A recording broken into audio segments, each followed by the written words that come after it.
of the port buses. I don't know if you're all familiar with the festival that happened Memorial Day weekend this year, and then the events that happened on Memorial Day at the former site of Vanport. And thanks to the port's generosity, we were able to use buses to transport former residents as well as many others Portland people who are interested in the history of Vanport through the site, as well as having docents who explained the history on each bus. So it was a great day if any of you happen to have been there, and beautiful weather, and Phil checked people in, which was one of the highlights as well. So thank you very much. Yeah, I want to extend my gratitude as well and just add that we really don't even know how this event impacted, especially the former residents. Many of them haven't been back to what used to be their home since the flood in 1948. So many of them were emotional. This was a dream of ours since we conceived the Vanport Mosaic. All the activities and the events really are sparked by what we hear from the original community. And many of them want to see their experience validated and their community is still visible. And so that's what sparked the Vanport Mosaic, and they expressed since the beginning of the project, through the oral history project, their desire to go back. But it's hard for seniors, and especially for people with mobility issues. So you really made something incredible possible. And I want to really thank you personally, but also from what I heard from the community. Thank you. I can only double what they say, because when Laura said it was a dream to be able to get the former residents back to where they were, and their last vision of that place was escaping a flood. There was a lot of emotional things. We've got some pictures just to show you. But before I do that, I'll do that after we do the pictures. Can you hand me that? I think I got lessons on this, so I don't know. Oh, okay. There's your 3 Port of Portland buses outside the Expo Center, ready to take people on their adventure. This was the first ever inside the fence at PIR. I don't know if you're familiar with it, but PIR is locked 364 days of the year to the public, to the area where most of the Vanport city center was. And so these were the people that were on the first bus that got what I call inside the fence. You'll see another picture. There's a woman in the front row with a light. She's kind of got a bag slung over her shoulders, short woman with a blue shirt. 1, 2, 3 to the right of the guy with the orange vest. We'll see a picture of her because it was her first adventure back. There she is. There's what they call a historical board right by Heron Lakes Golf Course, and she's pointing to a picture of her as a child on the monkey bars, and this was her first time back to see the area, and she saw the picture of herself. So that was a pretty cool experience for her. These are 2 women. Their parents' house was there. The woman on your right was 2 years old when the flood happened, and the woman on your left was 4. And Nancy on the left has memories of the flood, and so we had some Burma shave-like signs made for where people were, and so we hope to get more of those. But this took them to an area where they would never have been able to see. This is a picture of the bike ride. There were over 90 bicyclists, and so to the safety concerns, I kind of can tie that in. We had over 90 bicyclists, 3 port buses, and over 200 walkers on the course, and nobody got hurt. So that was a good thing. Here we have a picture, if you see right in the middle, Phil Ralston was our rock star volunteer. He showed up and said, I'll help do whatever you have to do. And he turned in to be the best coordinator of all the people getting on and off the bus. Stood out there for 6 hours. We kept trying to get him to take a break, and he said, no, I'm having the time of my life. So, and there he is with a couple of people that were very happy that they got it. He was able to figure out who didn't get on the bus and how many seats were on the bus. And he has his official Vanport volunteer button on. And that's it.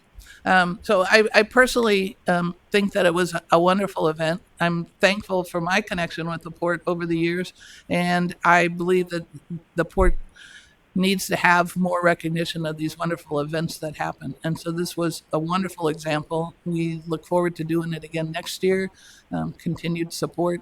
And I'd like to be able to thank the I don't know how many of the employee volunteers were there. And so Lisa Apple, okay, Andy Smith, we'll get Chris White, Steve Nakana, Lise Glancy, and Anessa, and I practiced her name, Ponomarenko. Great. And then the bus drivers, Steve Kester, I don't know if I'm saying his name, he's coordinated all the scheduling, found the bus drivers to work on Memorial Day weekend. Turns out that two of the bus drivers, Danny Ratcliffe and Clarence Hempton, both had Vanport connections. Danny was born in the Vanport Hospital. Clarence had relatives that were born there and visited there. And then Vitaly Revutsky was the other bus driver, is from the Ukraine and was just fascinated with Vanport because of all the displacement and housing kinds of issues that are international. So again, thank you so very much. And I look forward to coming back and saying thank you again next year. Thank you. Well, thank you, Mary Helen, and So, your Pam, other just take speakers all- there. We left you all lapel pins from the Vanport mosaic that we had made for our special. So thank you for letting us take the time. Yes, and I'm I know sorry. there was lots of enthusiasm about this program. I heard about it earlier this year, and thanks very much for coordinating this and working with the port, and thanks to all those port employees that helped out. Okay, so Jim, I goofed. I forgot almost the most important thing while we came here was to recognize Phil Ralston's contribution. He was fascinated with his clipboard. He said that Phil's back. Come on up, Phil. Come on, Phil. He said that the clipboard was the best part of his day, that nobody ever lets him have a clipboard. So we had a one-of-a-kind Vanport mosaic clipboard made on eco-recyclable, completely recyclable wood. And I even brought you the little tag so it proves that everything's recyclable. Certified clipboard. And there's your thank you. So thank you so very much. Yep. Okay, I'm done now. Thank you. Perfect. Thank you. Okay, well, thank you again. And Stefan Moritz with Unite Here is also asked to speak. Stefan? All right. Good morning, commissioners. Executive Director Robin Holt, congratulations. Looking forward to working with you. First off, I want to thank you guys for listening in regards to the public comment. I think it's going to make a big difference for folks to be able to plan their days around their participating in the public discourse here at the port. And so thank you for doing that. 2 years ago, we presented you with survey results showing that food and retail jobs at the airport needed to be improved. The average wage for cooks, cashiers, baristas, for example, was less than the statewide average for those occupations. And, that was a pretty damning fact for a public facility. Last time we testified before you, you all asked us to provide some more data on what was going on at the airport currently, 2 years later. And so we went out and spoke to almost 100 workers in food service and retail here at PDX. We wanted to see what had changed, and unfortunately, the answer is not that much and definitely not enough. The average wage at the airport among the workers we spoke to is $11.59 an hour. The median wage is still only $11 per hour. The median wage for non-tipped workers, folks who only make the wage that they get paid hourly, is $12 per hour. The median service time of workers, so how long they have been here at the airport, is 9 months, which is less than last time we talked to folks 2 years ago when it was 12 months. So this is an indication of high turnover and low retention rate, and so the number has actually gotten worse. 35% of workers have been in their jobs for less than 6 months. 57% have never had a raise. The median wage has increased slightly over the last 2 years, but in no way makes a dent in addressing the existential struggle to afford housing here in Portland. 51% of airport workers we spoke to have faced a rent increase in the last year. Some have seen increases of as much as $800 per month. The average rent increase of those we spoke to that had faced a rent increase was $159 per month. To afford that rent increase, workers have to work an additional 14 hours per month on the median wage here at the Portland airport just to keep up with the housing cost. Finally, only 3 of almost 100 workers had participated in the non-mandatory worker retention program. 4 additional folks were aware that it existed, and 90 workers had never heard of it. After you heard worker stories, you asked for evidence. Here's the evidence. We think that the data is very clear, that there is a crisis for workers at the airport, and that now is the time to act. After more than 2 years, we know that the workplace initiative is not working. The Port of Portland finally must come up to the standards implemented by other airports at the West Coast and adopt common sense policies such as worker retention, minimum labor standards, and labor harmony provisions such as, for example, but it's only one example, there's more, the comprehensive policy changes adopted in Seattle earlier this month to address the mounting challenges you face here at this public facility. So we'll continue, and we of course look forward to continue to work with you on this. But I want to convey urgency on this. I think we've been here multiple times over and over the last few years, and I think we have to get to work actually on these issues and really make a dent. We appreciate the partnership. We appreciate some of the incremental progress that has been made, but it is not enough. And so thank you for listening and looking forward to working with you. Thank you, Stefan. And are there any other commissioners that would like to ask a question or comment of Stefan? Will you be providing that date? I mean, you went through an awful lot very quickly. Is there some place where that's memorialized? And can you talk a little bit about the methodology? I mean, it's survey. Yes, it's hot off the presses. So we are still working on sort of crunching the numbers, and I wanted to pull out some of sort of the first impressions for this meeting today. So we're working on that, and we want to provide you with a summary. We surveyed 100 folks. With a fairly lengthy Random sample. No, we talked to workers. We talked to workers at the at various locations in the airport. So it is a snapshot, obviously, right? And we did not. It was a random sample in that sense, but we're going to provide you with all that information. Okay, thank you. Thank you.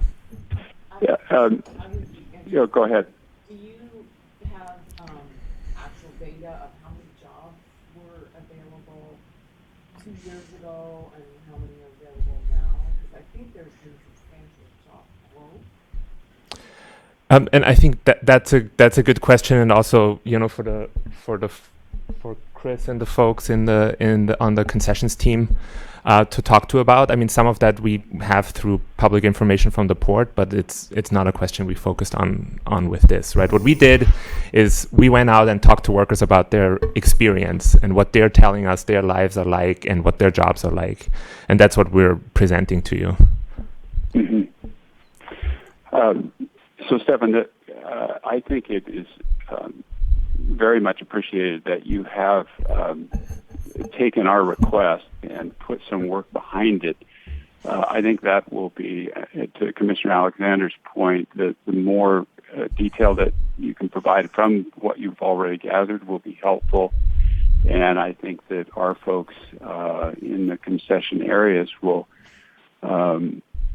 need to come up with additional information that we can use to assess where we stand. I mean, I understand your frustration that all of these comments are not turned to action, but I think the most important thing that we can do is listen, gather the information, and then as the obviously indirect or contract relationship with these concessionaires, to emphasize the importance of addressing the issues that you have identified and that we've been trying to make a difference in. So I do want to convey an appreciation that you've been responsive, and we will be responsive back. Thank you, President Carter. I appreciate that, and I also I encourage you to take the further step of beyond encouragement, making sure, because it is possible. Others are doing it. We're seeing the results of what happens when others do it, and it is very positive, and it improves the lives of lots of folks, while at the same time still creating a vibrant airport that passengers love. And I think there's a win-win opportunity here, and you all should take it. Thank you. Okay, thank you. And obviously, Pam can't see the list, but is there anyone else who's signed up to speak? No, that's it. Okay.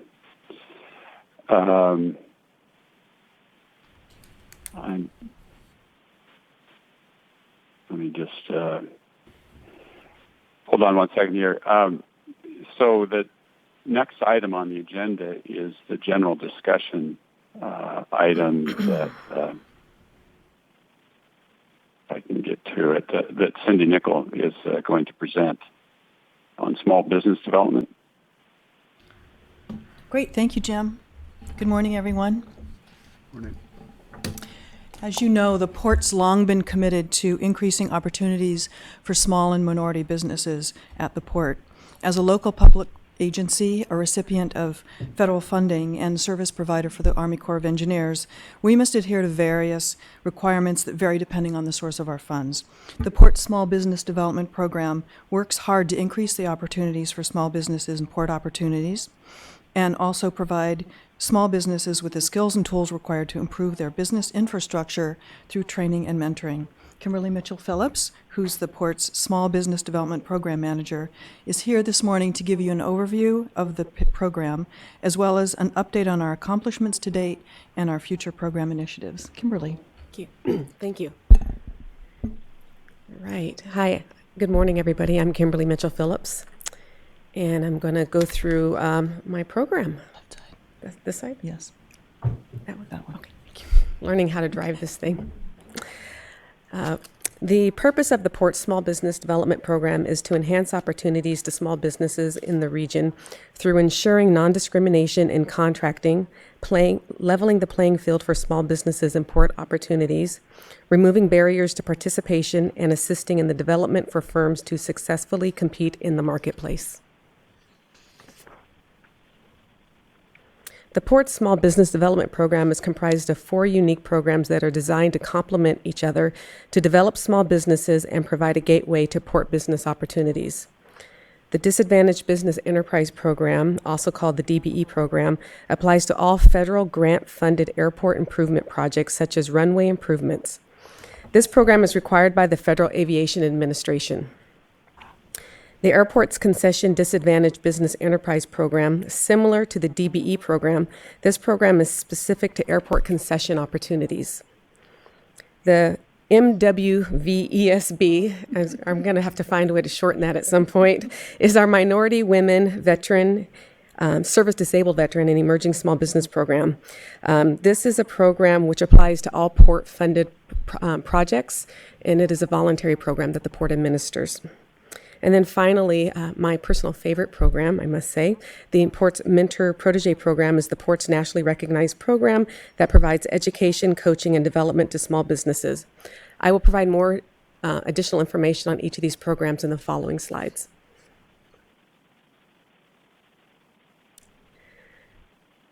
The Port's I'm just going to call it small business, or I'm going to get tongue-tied. My MWVESB program, our small business program, it is not a legal requirement because the port takes an interest in the economic wealth of the region. It has made the decision to not only set goals on DB projects, but also on MWVESB non-federally funded projects. I know that you have previously asked how goals are set on projects, so I want to take a moment to outline the process on how we set our goals. When we have a construction project valued at $500,000 or higher, the port utilizes standard U.S. DOT goal setting methodology to set individual project goals for each project. The goal setting process examines each project and determines what scopes of services will be performed under the contract. We then examine the state directory of certified businesses who are available to perform those scopes of services and then compare that to all firms available to perform those scopes of services. That examination provides a unique goal set for each project that is realistic and achievable. We also utilize a good faith efforts program, which allows us to reject bidders that do not meet the project goal if they cannot provide good faith documentation that they made every effort to do so.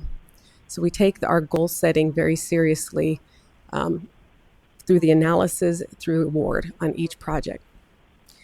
So as every project has an individual goal, it all goes towards the port overall goal, which is a cumulative goal we're hoping to achieve on each after it's all said and done, add it all up. So the graph on the right illustrates the history of achievement in small business contracts, including subcontracts. It shows both the number and dollars of contracts awarded over the past 4 years. As you can see, the port has exceeded our small business goals in both contract dollars and number of awards. However, we did fall short this year by 2% due to the terminal rebalancing project being delayed. That what you're seeing there is a $25 million award to Skanska for the project, but no subcontracts to small businesses were awarded during FY16, and that was due to the delay in the project. Had that project not been awarded, we would have hit 18%. So the numbers aren't really telling the true story because of that huge project delay. However, we're continuing to meet our goals and number of awards to small businesses, and we're continuing to reach out to firms and work hard to exceed all of our port's goals overall. The next slide provides a regional comparison to how we're doing with other agencies in our region. It gives us a snapshot to let us know if we're in the right ball field as far as our program accomplishments. And it tells us that we are in line with our industry partners, our regional partners, and we're hitting 14% isn't unrealistic for our region. We also believe that one reason why we're able to achieve these goals is because we do set those individual project goals, and we also continually monitor commitments once the contract is awarded. The Disadvantaged Business Enterprise Program is comprised of minority and women-owned small businesses that are considered to be socially and economically disadvantaged and are certified as DBE by the state of Oregon. As a recipient of federal financial assistance from the U.S. Department of Transportation through the Federal Aviation Administration, the port establishes DBE goals for all federally funded procurements. Goals are set utilizing U.S. DOT goal-setting methodology, which allows us to examine each project like we do on our port-funded projects and set hard goals that we have the option to reject if the bidder does not meet. We set a 3-year triennial goal for the port, which is an overarching 3-year goal for the Port of Portland, and that is based on upcoming grants that we anticipate to get for the next 3 years. And the goal can fluctuate every 3 years or sooner if new grants are allowed to the port. So our overall goal, which is 5.36% currently, will change this next year. However, it can change in the middle of the year if we get new grants. So the number is constantly moving. What I'd like to point out is that this year we've achieved 9.2%, which is almost double our goal of almost 5.3%. And I really want to contribute that to the increased amount of outreach that we've done in the last year. We've held several open houses, and we've held open houses focusing on our DBE projects and really made efforts to get folks connected with the prime contractors performing those works. Similar to the DBE program, the ACDB program is a federal requirement. Airports receiving federal financial assistance through the FAA must ensure that ACDBE firms have an opportunity to operate either as a concessionaire or provide goods and services related to concession activity. Car rental concession activity is tracked separately from in-terminal concessions activity. Our in-terminal concessions activity continues to grow our concessions program compared to the overall availability of ACDB firms in our region. This can be attributed to a joint effort of the Small Business Development Program and the Port's concession team, who does an outstanding job of ensuring ACDB firms are included whenever there are new opportunities at PDX. So what you're seeing here is based on the FAA's calculation of our availability in our region. They anticipate that we would achieve 12.9% ACDB participation, and we're hitting close to 24.5%. So that tells a great story about how hard our concessions teams work and how closely my office works with them to ensure that small businesses are there. The car rental program did improve slightly over last year. However, we still fall short of the goal. Unfortunately, this is an area that many airports struggle with due to the nature of the business. Large rental car companies like Hertz and Enterprise are not ACDBE certified, and there really is no incentive for them to utilize ACDBE firms as goods and service providers. However, we continue to have conversations with them and encourage them to use ACDB firms, and we also look for their list of vendors and ask those vendors to become certified if they are certified, if they're, I won't say certifiable, if they qualify for certification. And this last year, that's the reason why we were able to accomplish from 0.6% to 0.9%, because we did identify two firms that, one firm that we got certified and one that we introduced to a local car rental agency operating here for swag, the tchotchkes, those gears. So we hooked them up with a ACDB vendor for those items, and the numbers are telling the difference. So we're going to keep working. And my last program, I always say it's my favorite program, is the Port's Mentor Protege program, which is a nationally recognized technical assistance program. The goal of the program is to not only strengthen the small businesses we do business with at the Port, but to strengthen small businesses in the region that all government agencies do business with. The program pairs mentors with each protege firm for a 3-year period. The mentor team is comprised of one mentor with an industry-specific background and one with a financial background. The team works collaboratively to identify and remedy weaknesses and develop strategic plans for growth. The Port facilitates monthly meetings, provides regular technical assistance classes, and supportive services such as accounting, marketing, and estimating. At the conclusion of the program, the firms have fully established business plans, safety plans, HR manuals, and marketing materials, all of which are key to the ongoing success of any small business. To date, we have 108 protege firms that have graduated the program. You're seeing a photo of the last graduation with Curtis Robinhold right there with the class, looking good. And last year, protege firms received $5.1 million in port contracts and subcontracts. And that is a testament to the quality of work, because at this point, we don't have any sort of set-aside program for protege firms. So they're getting those contracts based on their own merit. So that's a big testament of their strength in the industry. Program initiatives for next year. The Port, the biggest initiative that we have going on right now is the Port awarded a contract for a disparity study to Collette Holt & Associates. The study is currently underway and is expected to be completed by the spring of 2018. A disparity study examines whether there are disparities between the contracting dollars the Port awards to small businesses and the amount they might be expected to receive based on the number of such businesses available to perform the work among the total eligible pool of contractors. This analysis will allow the port to continue to legally set race-conscious goals on our construction contracts.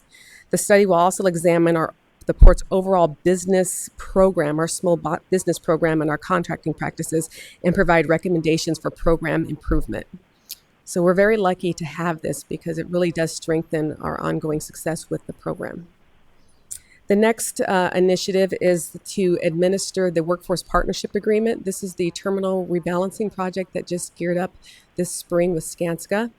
So that program had a Workforce Partnership Agreement, which is similar to the City of Portland's Community Benefits Agreement. And the agreement is one intention of the agreement is to increase in diversity in the trades, both on the journey level and the apprentice level, as well as create diversity in the small businesses that are doing work on the project. So we are now administering that agreement. We have a committee together of community-focused volunteers who are meeting monthly to ensure that the goals of the agreement are met when the project is complete. And then last but not least, the port will host 2 open houses, one in the fall and one in the winter. The fall event will be held in October at the Kennedy School and is in partnership with Portland Public Schools and Prosper Portland, formerly known as PDC. We felt it was beneficial to hold an event in the community to make it easier for firms to attend. Partnering with other agencies will bring additional value to the event from a small business perspective. Because as you know, small businesses are very busy, and if they can hit 3 birds with one stone, we want to give them that opportunity. The winter event will be the next event will be our spring Contractor Connect event, and it'll be our 2nd annual Contractor Connect event. We had a successful one this last spring with over 100 small businesses in attendance, and that's a photo of the event. And I'm already seeing those firms, many of whom had not done work with the port, I'm seeing them now come onto projects with our prime contractors that get a bulk of our work. So I believe that the relationship building aspect will really be key into driving diversity and inclusion within the program. So those are all of the initiatives that we have going on for next year. And I guess I'm done.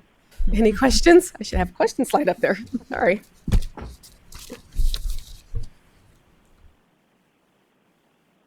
Carter is not there, cannot see me. A proxy for Jim. Good. Hi, Jim. Quick question, not Jim to you, but to you. A couple of slides earlier, the minority or disadvantaged enterprise, and for the purpose of 2016, I believe that you achieved, or the achievement level 9.2%. Do you remember that slide? Yes. My question, very simple. What does that number mean? How is that number calculated? 9.2%. That number is calculated by the total dollar of DBE contracts that we executed, and then the total number of payments that went to DBE firms for that period. So we have federally funded projects, which are generally runway improvement projects that are funded by the FAA. And those are considered DBE contracts. So we take the total value of that work, and then we add up how many DBE firms performed on the project and do the calculation. Okay. I had Go ahead. I'm sorry, Jim. Just a couple of questions. One, again, want to commend the port on the intentionality of this work. It's important. And part of that, I think, is that it defines what a successful partnership is for contractors and the port and the work that you're doing. In addition to setting targets for each individual projects, is there any consideration given to how these vendors manage their non-port book of business? I mean, there are folks who come to this because it's what they believe in. They believe it's viable. There are others who said this is a compliance exercise in order to do business with the port. Is there any differentiation between those two? There, you know, in this industry, that you're always going to have those two perspectives with any prime contractor doing business with the port. When we solicit via an RFP process, which is a proposal process, that is part of the evaluation, is where we ask them to tell us how they're doing, what their history is with contracting with small businesses, who have they contracted with in the last year, what have they historically achieved. So we ask questions around that so we can understand, are you doing this one time or is this how you do business? And that's how we approach the small business, kind of get their background on the RFP side. On our construction side, because a bulk of our work is low bid, we aren't unable to ask that question. We set a target and either they hit the target or they don't hit it, and we reject the bid if they don't hit that. However, on our larger projects, such as Terminal Core and rebalancing and the Packer, those projects, because the way that they were let by CMGC or design build, we were able to ask them to provide 3 examples of small business utilization on private projects. And that was part of the scoring criteria. Great. And then one follow-up question. A lot of the metrics that we focus on here were percentages of dollars. Do you also track the universe of how many awards are made to how many firms? Yes. Because it could be a huge award to a very small universe, as opposed to we're growing the base that we're engaging. Yes, and I believe... Henry, excuse me, I'm sorry. Kimberly, would you back up to that slide for us?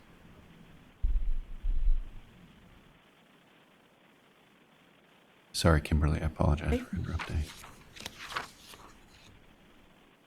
There we go. So 37% of our contracts went to small businesses, which tells the bigger story that you know not everybody gets the large contract. Most small businesses want the small ones, and that's what that is reflective in. And is that consistent trending? Is that a... Yes. Yeah. Yes. So we're in the high 30s, and it looks like that's where we've been hovering for the last 4 years, except for the one in FY14 where we hit 42%. Okay. Okay, thank you. And we'll have access to these.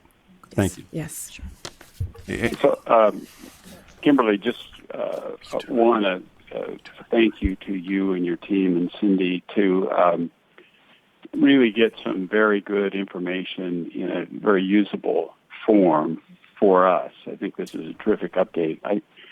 I also appreciated the explanation on what you were just talking about, the 37%, or that dip from 2015 to 2016 in the timing of award of contracts and the actual performance of work, because I wondered why we are going down, and we're not. And lastly, I think, and this is somewhat, I think, Commissioner Alexander's point is, part of the port's benefit with this data collection and engagement with the diverse and minority communities on contracting is that I think we can help with our large partners provide resources to them as to where to go to get people to do these jobs. And I think that's a huge piece of the port's work, as opposed to just expecting the contractors to come up with the resources that we're actually helping them. So I'm encouraged by all that, and just thank you for a great presentation here. Thank you. Commissioner Carter, we have one more question from a commissioner. Okay. It's not so much a question as a comment. First of all, I think these are excellent results. I agree with President Carter's recommendation to try to help the larger firms engage with the diverse small businesses. In addition, I think going forward, based on the questions, it would be helpful if we could have maybe in our packets as pre-read the methodologies for the numbers calculation and the actual discrete numbers behind percentages.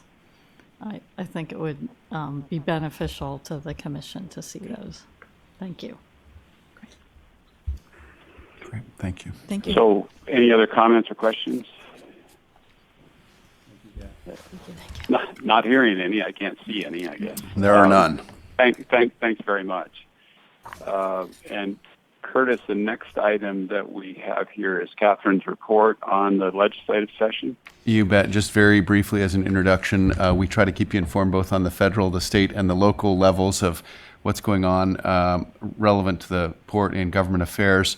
Our state affairs director, Catherine Williams, is freshly back from a session-long tour in Salem and is going to update you on essentially the port's view of what happened. The reports back from sort of a performance level for us are all positive about Catherine, the governor, and both sides of the building. So the Senate and the House are big fans of Catherine. So we're very happy that she's been down there for us, slogging away, and she'll give you, I think, a little bit of the dirt on how it went for us this session.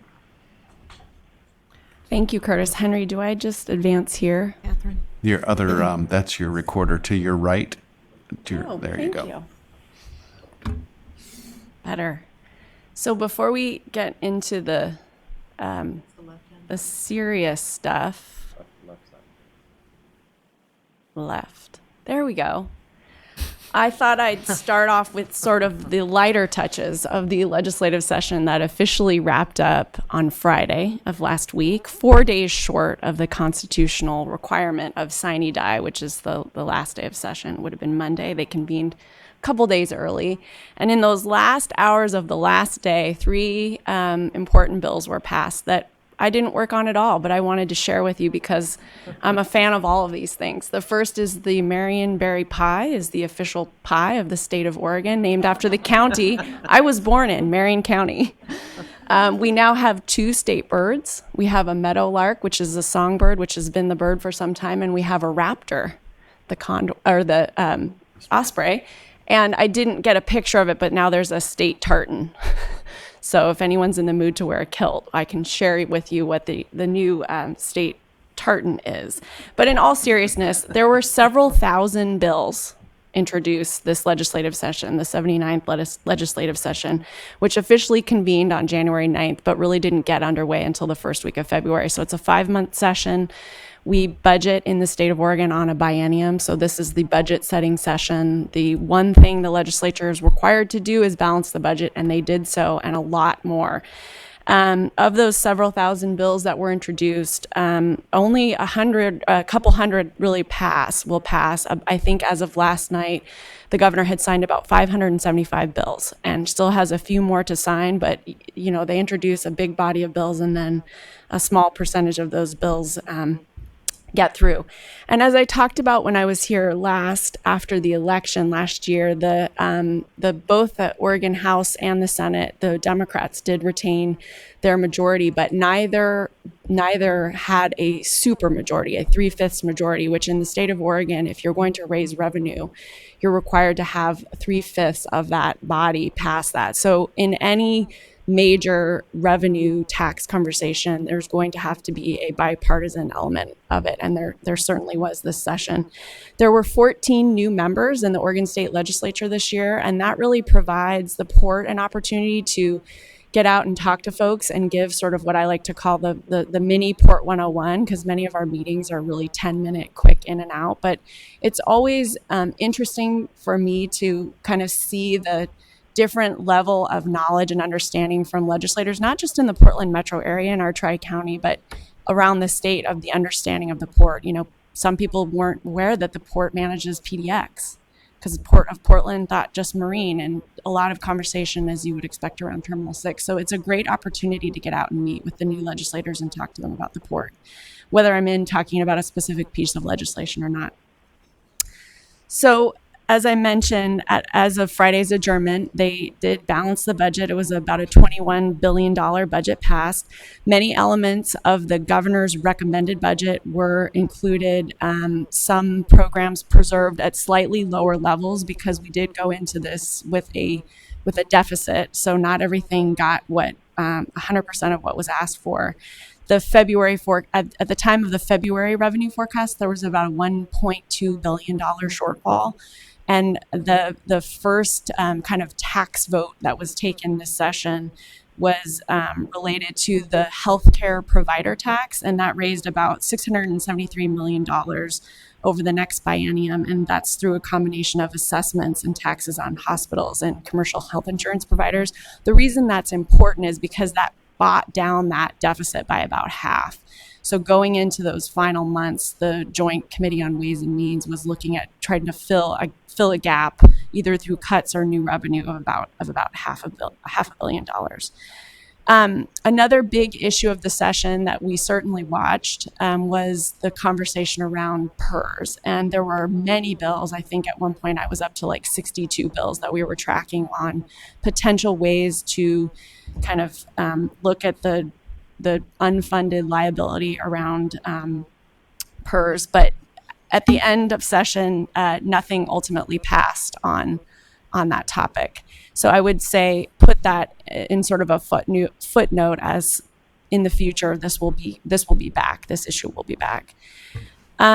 There were some very meaningful, I think, conversations around cost containment, but ultimately only a couple pieces of legislation passed related to that. One was eliminating double healthcare coverage for some public employees. So, for example, if you're a public school teacher and you're married to someone at the Oregon Department of Transportation, not having access to two plans, that will save the state a little bit of money. But the larger conversations on revenue will continue on, probably likely in the 2019 session, because you'll get past the next election cycle. So key policy areas going into the session, Curtis mentioned the transportation funding package. I'll get back to that in a second, but that was sort of for most legislators and the executive branch, that was sort of a take-home item. As you recall, in 2015, the legislature did attempt to pass a transportation package. That didn't happen. And I think folks really kind of dug down and tried to figure out both what pieces of that conversation they could take off the table before this session and others that they knew that they were going to need to resolve to get a passage passed. There were two efforts. One led by the governor. She called together a group of folks. Dan Pippinger from the Port of Portland was on her vision panel, traveled around the state of Oregon, and met with communities to talk about what transportation infrastructure needs there were. And then following shortly on that, the Senate president and the speaker put together a 14-member joint legislative committee, went around, I think, to 14 communities around the state, kind of to ask some of the same questions, but also ask communities sort of what their proposed solutions in terms of funding might be. The themes that they heard are reflected in the bill that was passed. And I did bring a handout that the Oregon Department of Transportation put together that I'll pass out when I'm finished, that, unless you'd like it now, that really describes this comprehensive package that was passed. It contains multiple kind of the usual suspects in terms of transportation funding, gas tax, registration fee, title fee increases over about an 8 to 10 year period. But it also has some new funding sources. Transit was a huge piece of this transportation funding package, which is quite different from past packages. And as a result of the package, you'll see about $100 million annually going into transit districts around the state. So this isn't just big urban transit districts like TriMet and Lane County Transit. This is large and small districts all over the state. And that's really going to be transformational for the way people get around the state. There was a tax on the sale of new vehicles, a 0.5% privilege tax, and that funding will go towards really two buckets, a rebate on the purchase of electric vehicles and the Connect Oregon program, which is a program started about 6 biennia ago. The port was a kind of one of the creators of that program when we identified that without the ability to spend highway money, so money generated from the gas tax on non-roadway projects. So a lot of the kind of projects, the roads, the runway, or the rails, runways, rivers, marine facilities that we need to keep our doors open, this program was created, and it was largely based on, well, it has been to date, on lottery. The lottery, for many reasons, is quite oversubscribed, and the revenues aren't coming in at the pace that they were. So finding a new sustainable funding source for Connect Oregon was a goal of the session, and it sort of came out on a split. They dedicated $30 million out of lottery to the Connect Oregon program, and then a portion of this new vehicle provider tax will go to the Connect Oregon program as well. And then the other theme that came out of those two different tours of the transportation vision panel led by the governor and the Joint Transportation Committee was really congestion in Portland. And we heard about that in Burns. We heard about that in Medford. We heard about that in Southeast Portland, as you would expect. But folks that are either coming into the metro area to catch a plane at PDX, who were just floored with how long it took them once they got on the 205 at the Boone Bridge down near Wilsonville to get to PDX. It literally took them twice as long as they thought. They were concerned about missing flights, moving freight through the state. When you get to the bottleneck of the Portland metro area, freight's essentially stopping and their hours of delay are growing. They used to be able to find windows in the evening, in the morning and the evening, midday windows. Those windows are shrinking. So dealing with congestion in Portland was a big theme. And essentially what they did is found money to fund two pretty important projects on 217, to begin a path towards funding a major improvement at the Rose Quarter at I-5 and I-84. And then to look at portions of I-205, both up towards kind of closer to the airport in Multnomah County, but also down in Clackamas County near the Abernathy Bridge, and to really look very hard at what they're calling value pricing, which is kind of a fancy way to say tolling. And it would be putting a toll on something both to have a variable price that changes throughout the day to try to change people's behavior. So if you need to take a trip and you're going to use 205, but you know the toll is going to be $4, perhaps you would wait to take that trip when the toll's only $2. So it's something the federal government is encouraging communities across the U.S. to look at, and we're going to apply to be a pilot state for a value pricing program. In the workplace kind of workforce arena, there were several bills passed. One, the Fair Workweek Act, which is the first in the nation, which is basically a flexible or a predictable scheduling bill. There was a pay equity law passed and some new rules around overtime rules. In the housing arena, there were many bills that were introduced related to rent control, and not many passed. So I would say that looking into the short session in February of 2018 and then the longer session in 2019, those issues are going to be coming back. There were three different pieces of a public records sort of transparency themed suite of bills that did pass. We were very involved in all of them. And one creates a public records advocate and a public records advisory council. The second is the creation of what's being called the Oregon Sunshine Committee, which will review the many exemptions that are currently in statute around disclosure of public records. And we have a fantastic staff here at the port who works with public records and making sure that we're responsive to communities and folks that are asking for public records from the port. And we're going to try to get Connor Edmonds from our team to sit on that Sunshine Committee. And then the third is establishing a state policy regarding public access to public records. How many days is it reasonable to be responsive, things like that. So three new pieces of legislation in the public records sphere.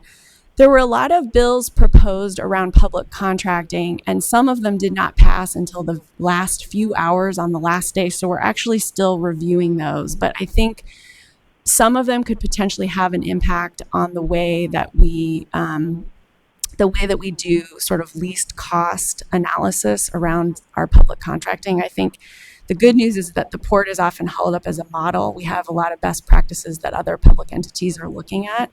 And so some of this just sort of puts that into statute. So it won't result in many changes for the port, but we're going to take a closer look at some of those bills that did pass in those last hours.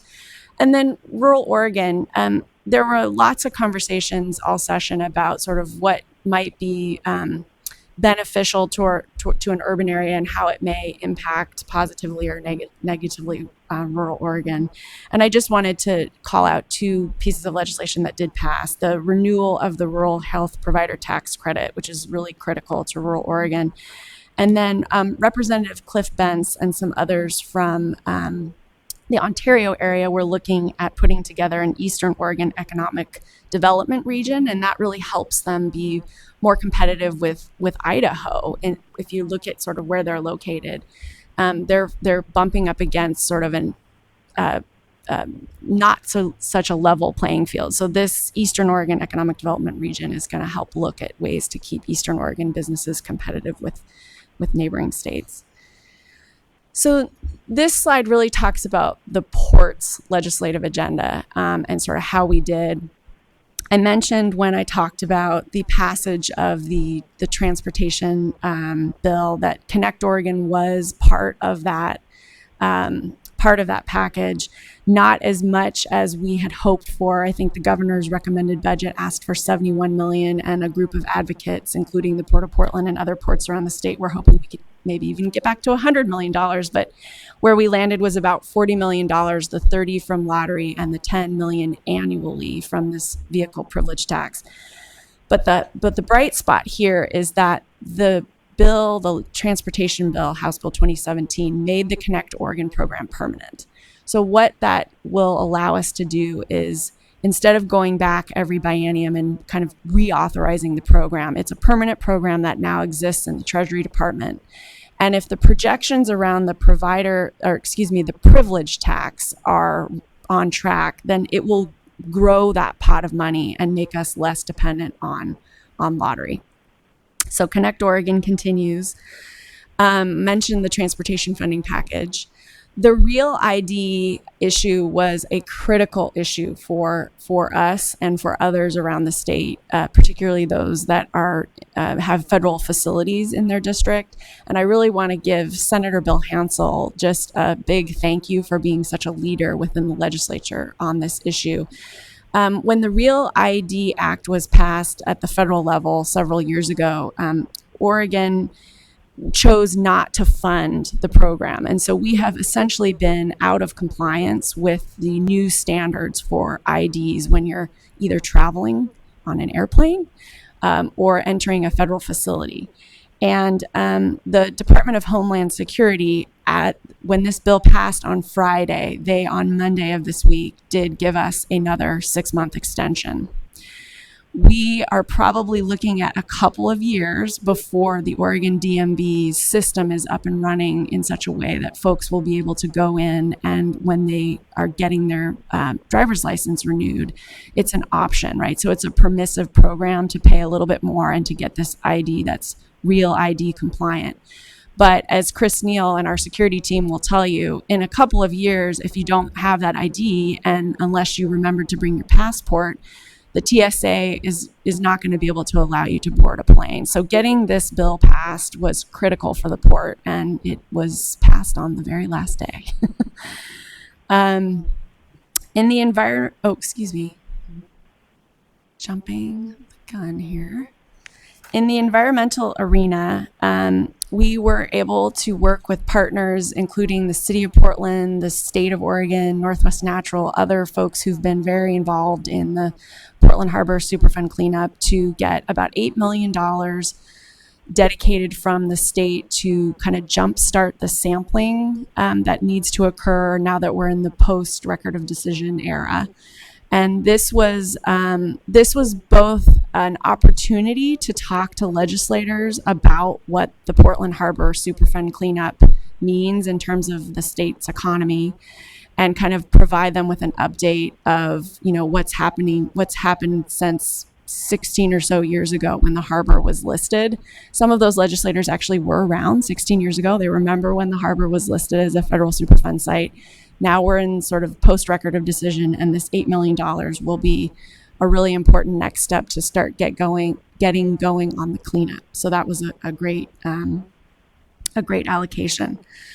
The port's been very active on kind of the conversations around diesel emissions, and two areas. When the Volkswagen National Settlement, sort of the master settlement, occurred, the state of Oregon received about $80 million to help mitigate diesel emissions in the state. And what the legislature did this session was pass a bill that essentially prioritized how they would like that settlement fund to be spent. And they would like, I think, the top $35 million to go to retrofitting school buses, diesel school buses around the state. And what we worked to make sure was that things like ground service handling equipment, so here at PDX and our other airports, which are largely diesel engines, would be eligible for grant funding for that type of program. And we worked closely with the airlines to make sure that language did appear in the bill. I put a check minus. It's hard to see on the slide, but just because I think the port would have been and were supportive of a little bit more kind of diesel money for monitoring stations and really looking at where the diesel emissions are in the fleets, not just in truck fleets, but in marine fleets and in aviation and rail locomotives. We do a really great job here at the port doing our own inventories, but we were hoping that the state would allocate a little bit of money to do an inventory and maybe do some more on the regulatory side. We're going to keep working on that issue with members of the legislature, and in the interim, Phil Ralston and David Breen and our environmental team are leading an effort with some other public agencies in the metro area to look at a pilot program for clean diesel public contracting. So we'll keep working on that issue.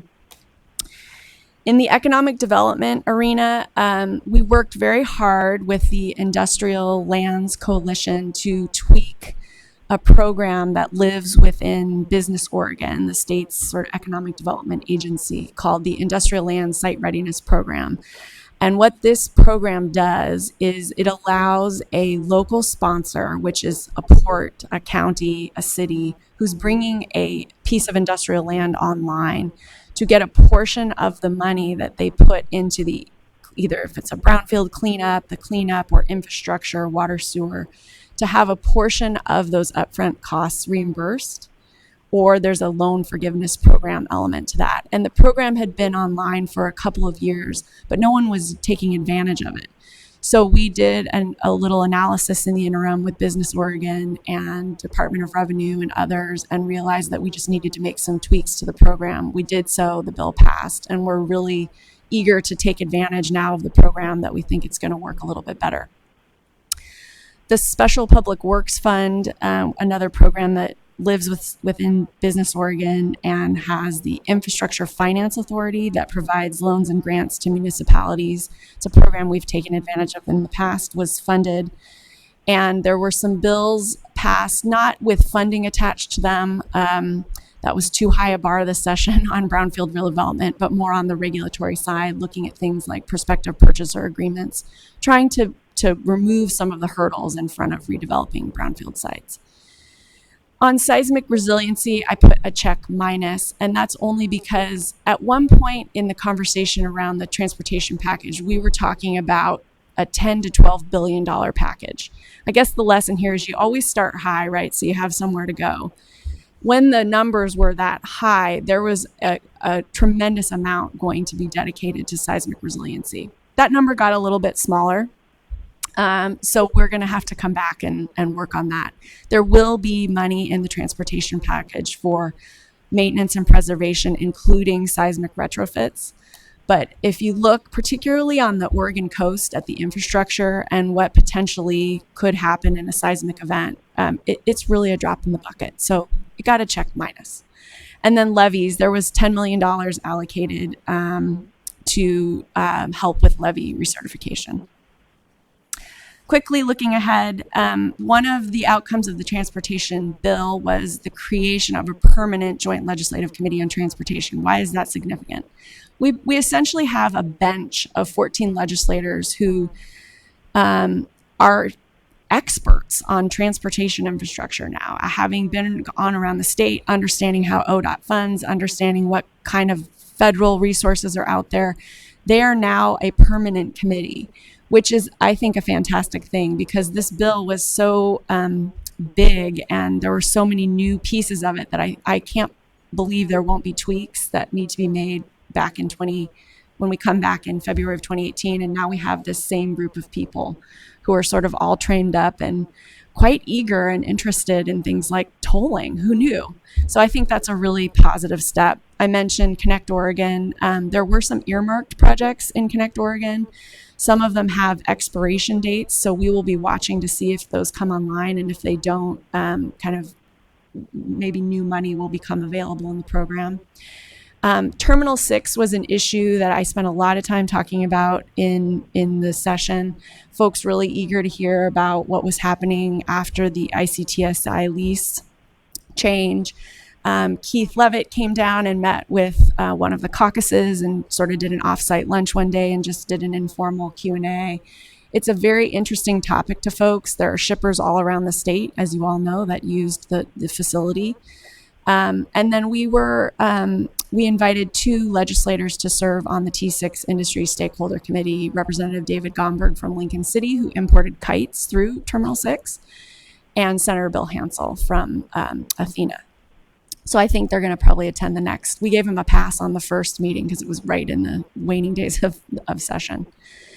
I mentioned congestion pricing, how they're going to implement tolling. The Oregon Department of Transportation will be doing a study. We're going to be involved in that and come back to the legislature next year to talk about how they're going to move forward on that.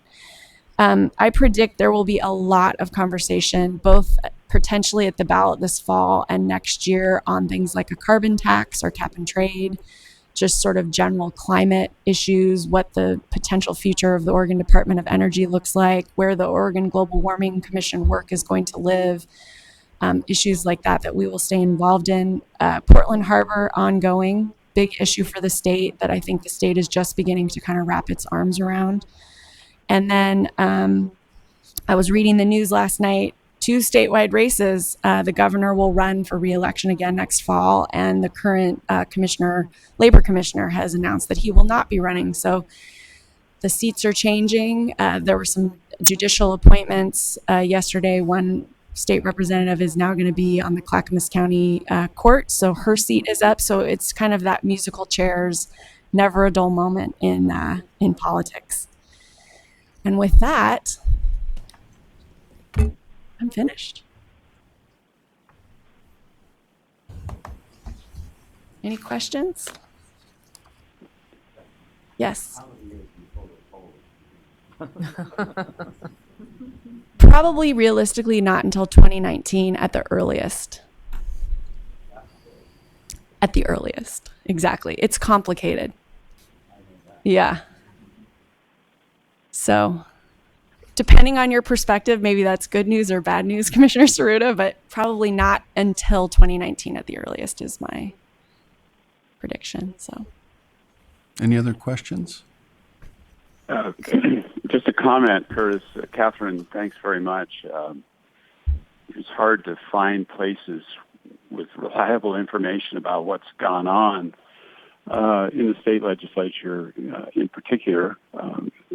Easier to find stuff on the federal legislative process, but it's really nice to have this full report and to know that there's so much done behind the scenes, and if you're not there with your explanation of need, you just aren't at the table when the money's doled out. So thanks very much for doing this role, and to the others who are involved in the government affairs arena, both state and local and federal. Pat, did you?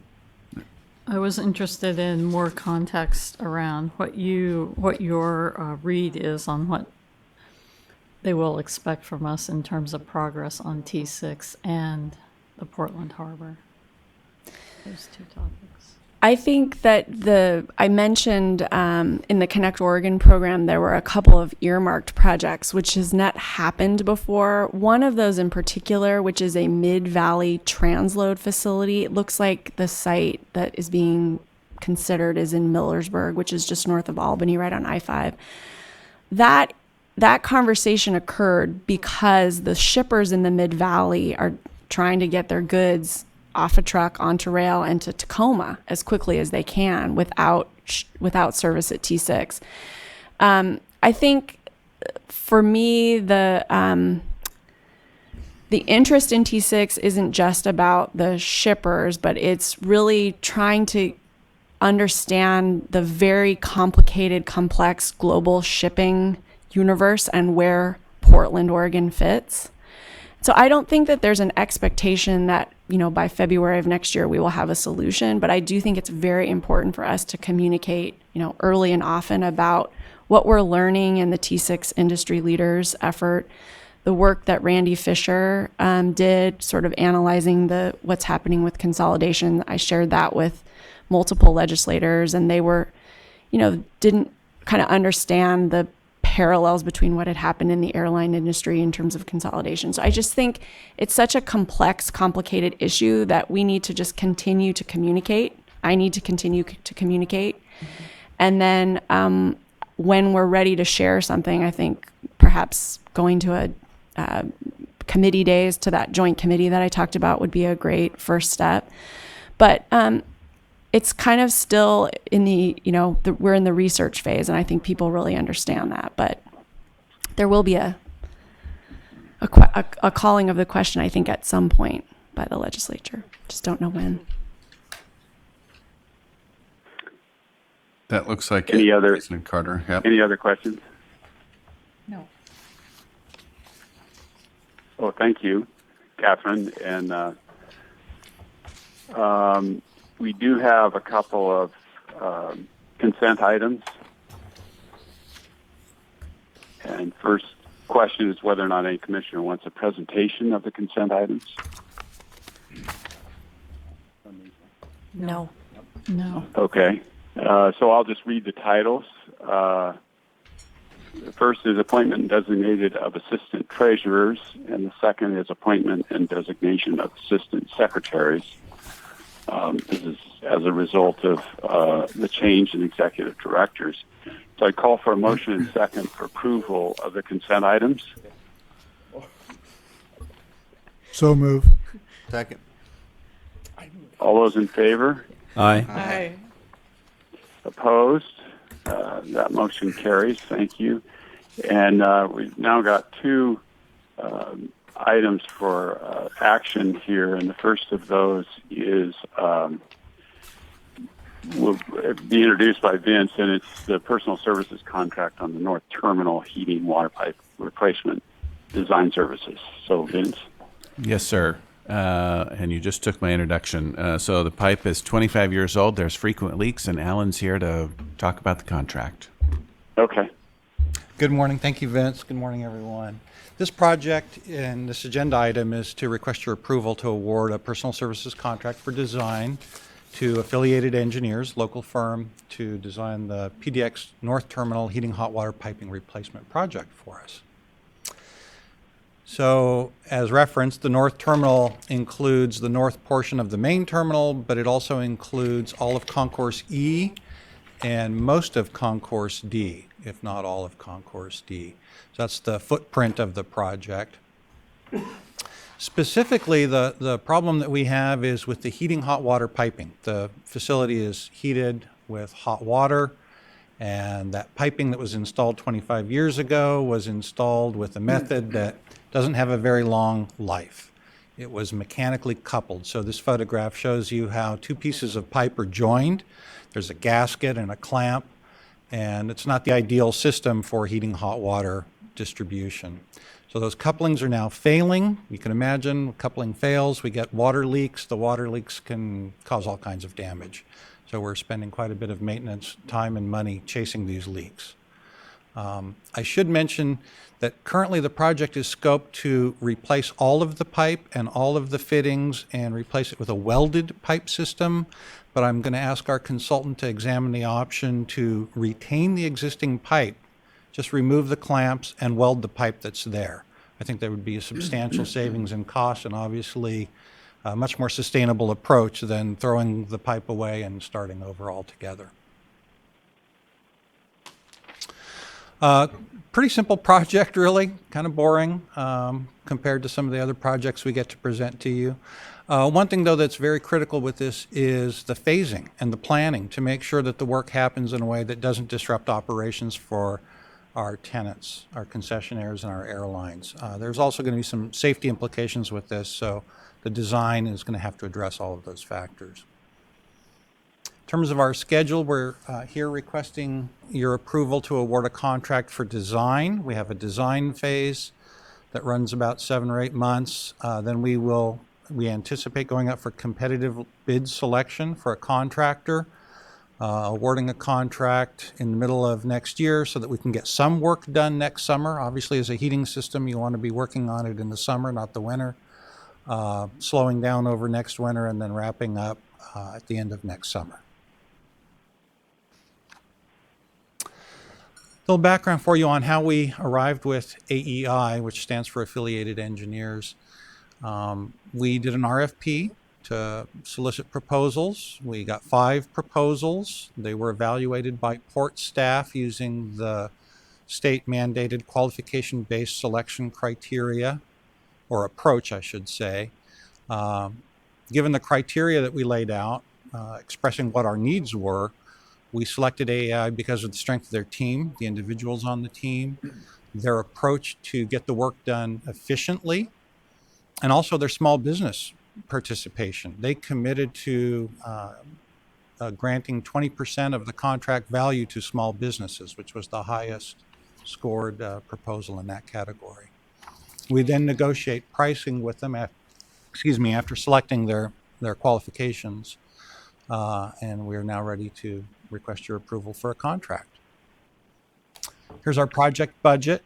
You can see we have a budget of $900,000 for the consultant, although the contract amount is $550,000.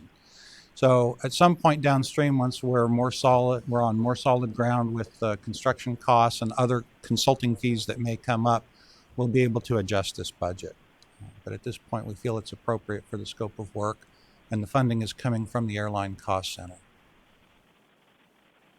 So in conclusion, the staff would recommend approval of the executive director's request or recommendation to award a personal services contract to AEI for $550,000 to design the project for us. I just have one question. Yes. Does Any questions or comments? Oh, thanks, Jim. Yeah, I have one question. Does this proposed budget include new pipes or retaining the pipes? The budget is based on replacing the pipe. Replacing. So the next time we see it, it should go down.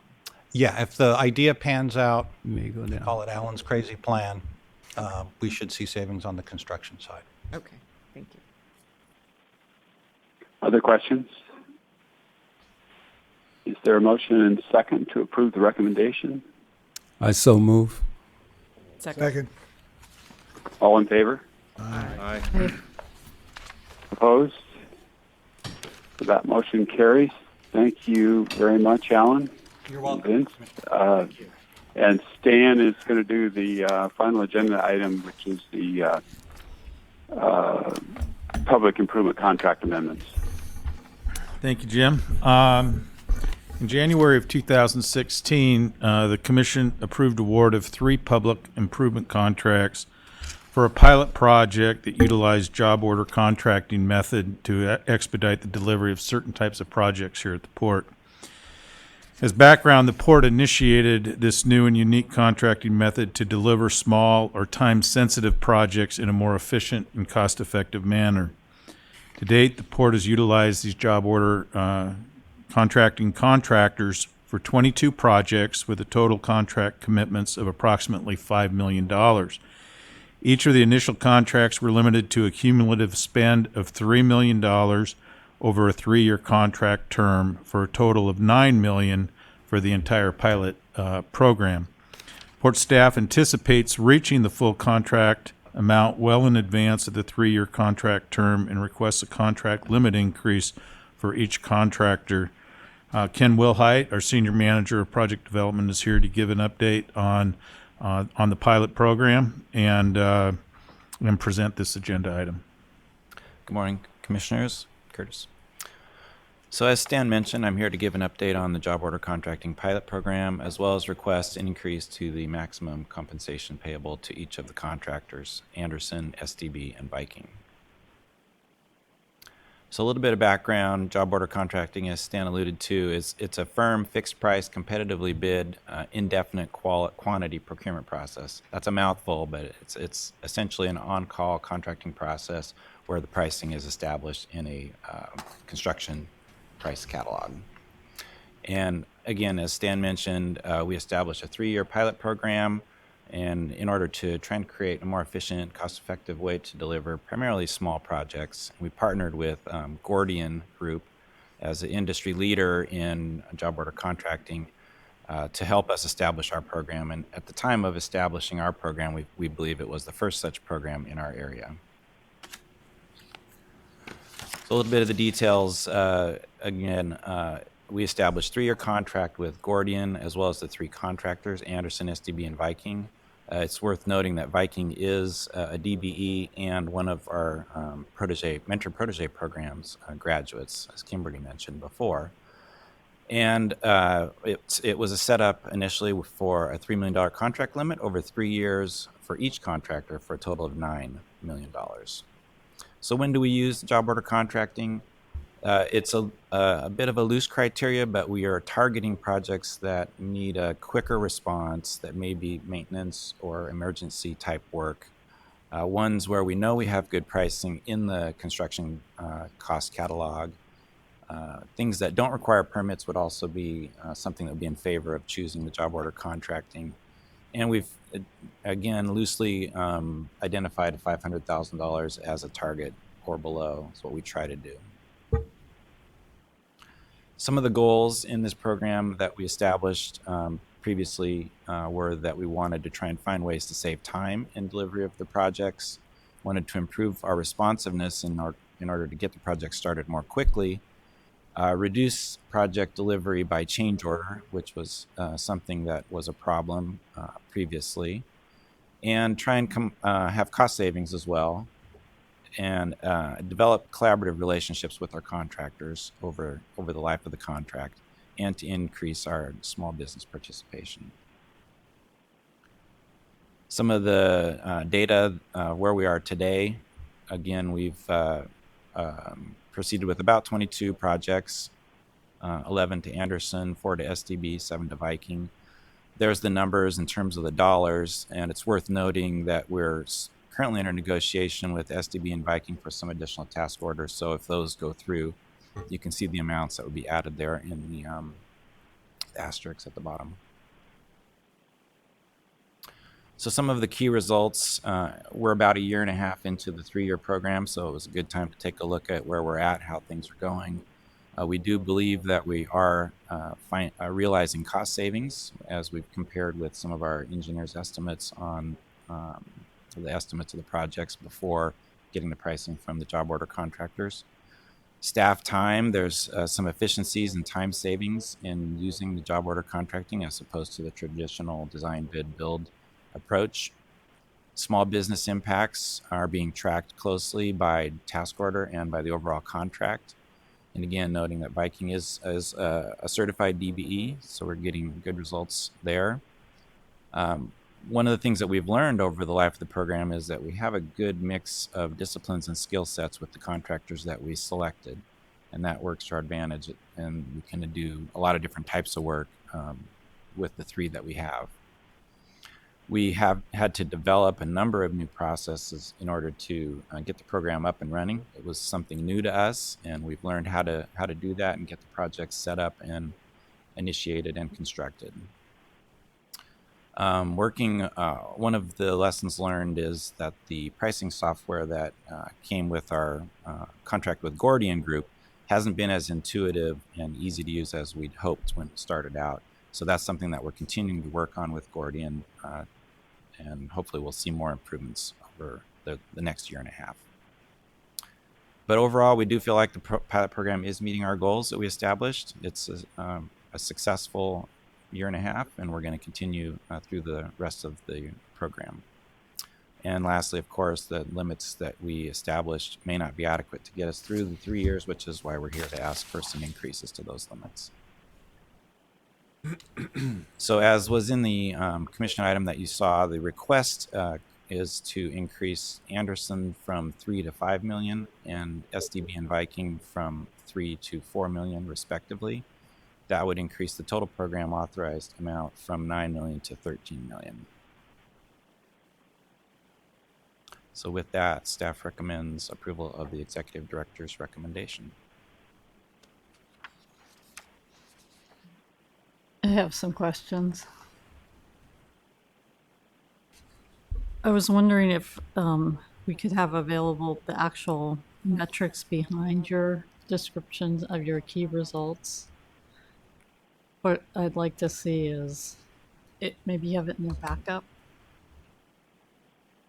This slide, or Not just the dollar amounts, but how do you know you How we saved knew how we nine, saved had money.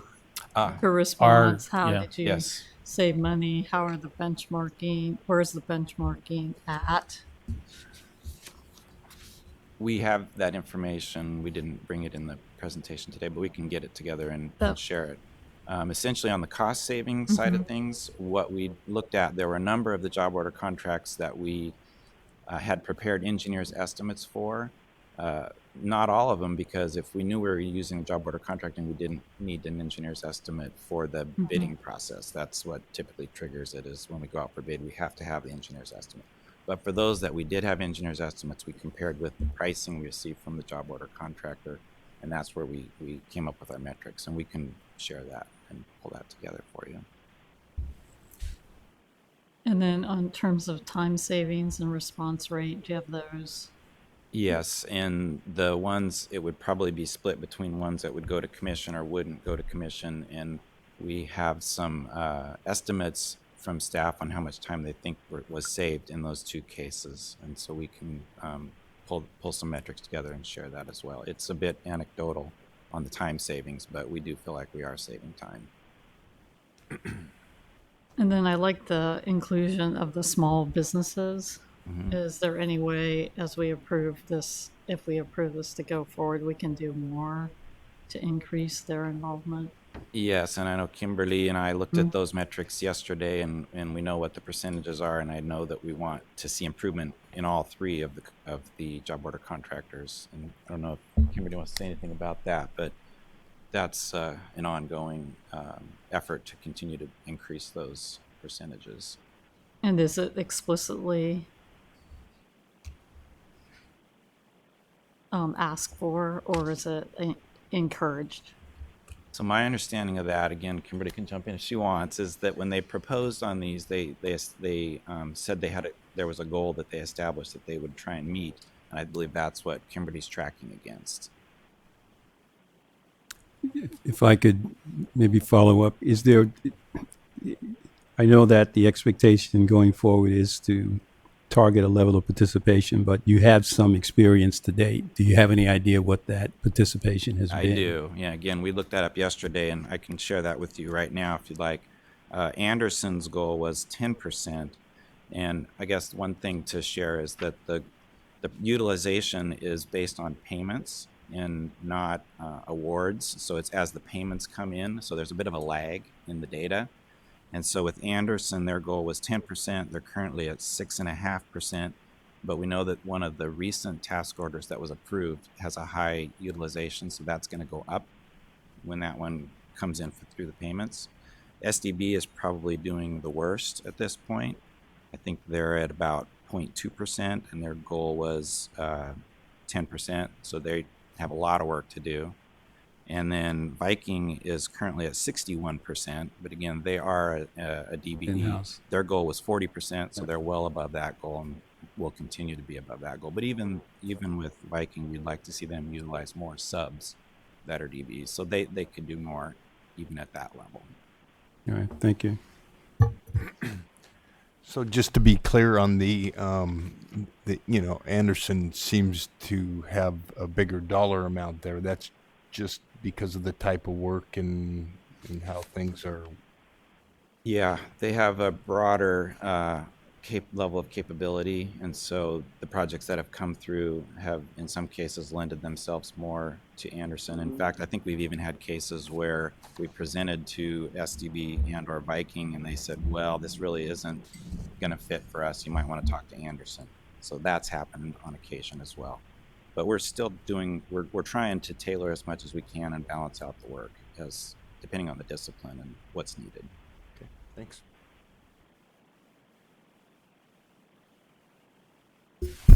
One last question, and it's more just you sort of targeted these three partners. How often do you revisit whether you're working with the right three partners? Well, this one was an RFP process that we went through I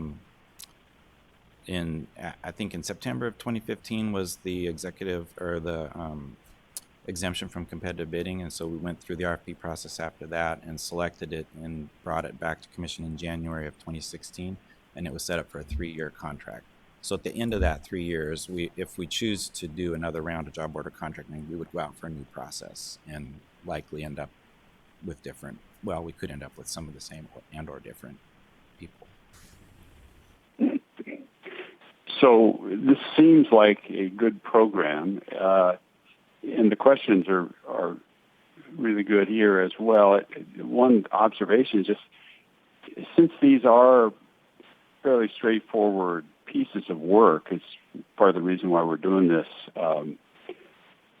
method, I think. It shouldn't be, I would think, too difficult to see in past projects how these stack up in terms of small businesses used as a percentage of work or costs for the project to be done historically.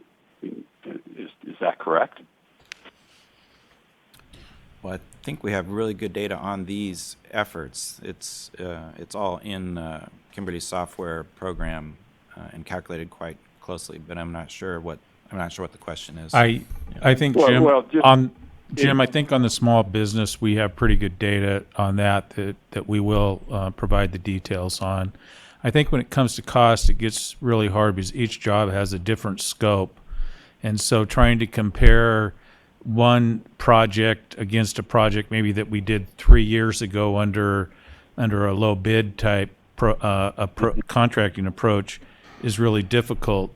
So what we're comparing to is looking at the specific scope of each of these projects and comparing that against our engineer's estimates. And in not all cases have we done an engineer's estimate on each one of these task orders, but on those that we have, we've had good results. And I think that's the data that we'll be able to provide. It's just really hard to compare one project to another because the scopes can be so vastly different. No projects alike. Well, I think that I appreciate that, Stan, and I think that what the questions have prompted here is it's an excellent time to review the project results when you're asking to expand the project, and so hopefully we can keep getting additional information along the way, and see if this really is the program we hope it to be. Correct. And so with that, unless there are other questions or comments, I'd ask for a motion and second on the request to increase amounts as recommended. So moved. Second. All those in favor? Aye. Opposed? I guess I am opposed, but I'd like to see the metrics and the measurements. Okay. I feel uncomfortable extending it further, granting more dollars without seeing the hard data first. Yeah. Okay. Commissioner Carter, I share the same concern, although I would be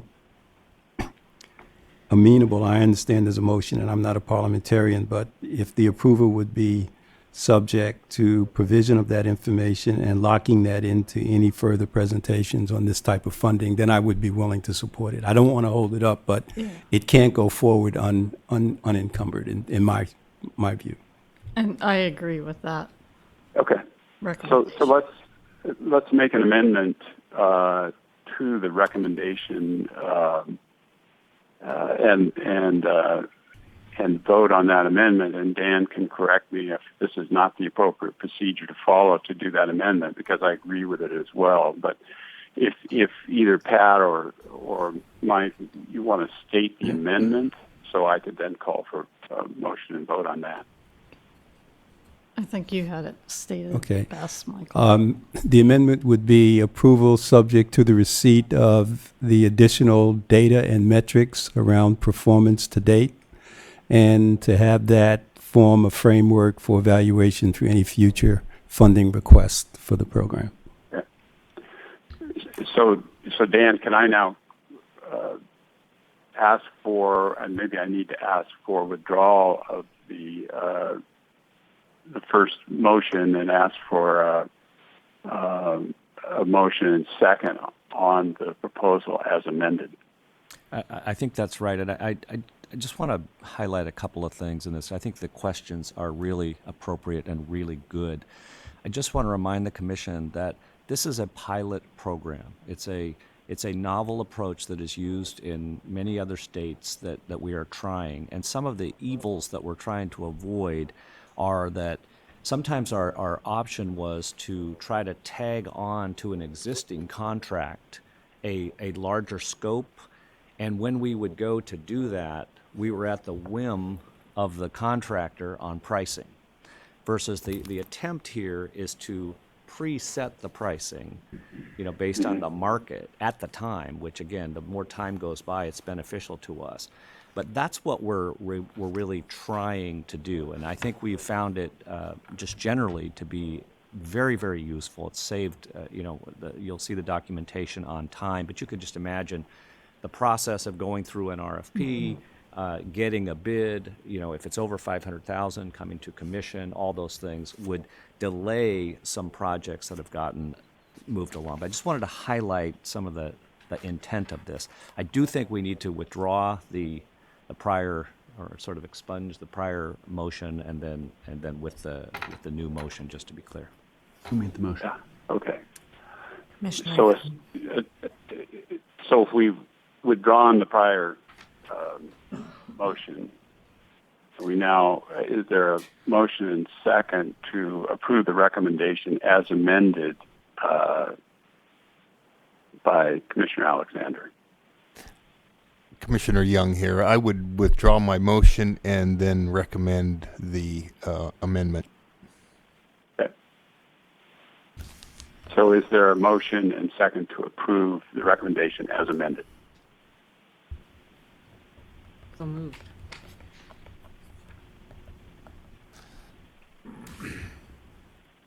I didn't hear. Is there a second? Commissioner Second. Young motioned. Oh, he motioned. Oh, Yeah, so second. Linda seconded. Okay. So all those in favor of the recommendation as amended? Aye. Opposed? Okay. So that motion carries as amended. And Dan, thanks for your comments. I think that this will be very helpful to have the additional information. And with that, I think unless there's some other business to be taken care of here that I don't know about, we can adjourn. Thank you, Jim. Yep. Bye. Should have had lunch.